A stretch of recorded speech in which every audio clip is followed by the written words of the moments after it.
Dans cette vidéo, je vais te partager les outils nécessaires pour dompter ton réveil, sauter du lit, que ce soit 5h, 6h du matin, sans que cela ressemble à une torture. On a tous connu ce moment où quand le réveil sonne, notre corps, lui, semble déterminé à rester collé au matelas. À cause de cela, j'ai manqué des opportunités importantes, des rendez-vous, et comme tout le monde, par le passé, arrivé en retard en cours. C'est peut-être ton cas actuellement. Ça peut paraître frustrant, non? Mais aujourd'hui, on va résoudre ce problème ensemble. Alors reste bien avec moi jusqu'à la fin. Se lever tôt n'est pas juste une mode, c'est une stratégie, un mode de vie qui peut radicalement changer ta vie.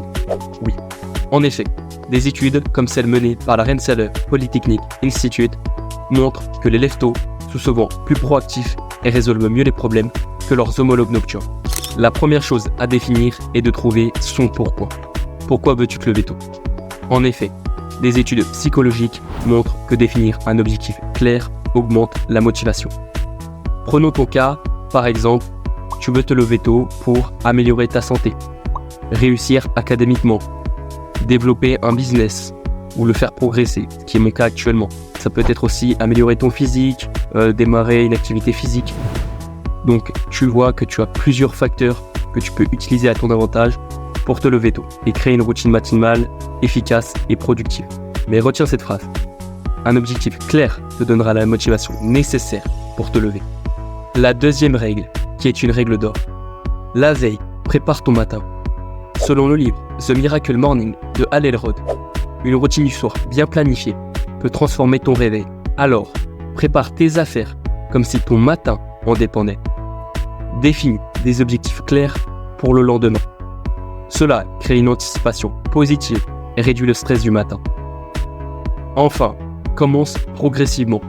Un changement brusque peut perturber ton cycle de sommeil. Et tu peux me croire, j'ai en effet l'expérience.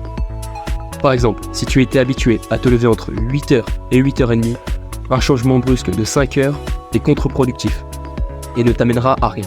Ce que j'ai mis en place de mon côté, parce que je ne suis pas du tout un lève-tôt, était en fait de décaler mon réveil graduellement de 15 voire 30 minutes chaque jour jusqu'à atteindre mon objectif qui était 6h. En effet, l'erreur que j'ai faite, c'était de viser là-bas, trop tôt en fait, tout simplement. Je visais 6h, 5h.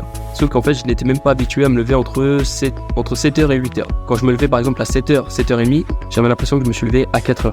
En fait, il y a des personnes qui ont des ressentis, par exemple, elles se lèvent à 8h. Pour les personnes qui se lèvent tôt, se lever à 8h par exemple, elles ont un ressenti de se lever à 11h par exemple. Elles se disent, c'est tard 8h. Et pour d'autres, se lever à 8h, c'est tôt, parce qu'elles sont habituées à se lever à 11h, voire plus. Donc ça dépend le ressenti de la personne et ses habitudes.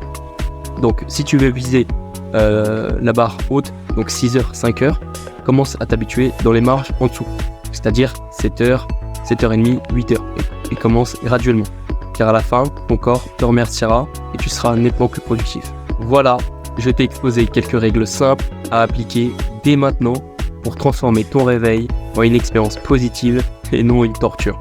Mets-les en pratique et observe la différence dans ta vie quotidienne. Et surtout, et ça me ferait plaisir, que tu partages tes succès dans les commentaires. Ou même, tu peux m'envoyer un mail, je le mets comme d'habitude en description. Si tu as aimé cette vidéo, n'oublie pas de t'abonner, plus de conseils et astuces. Bye bye!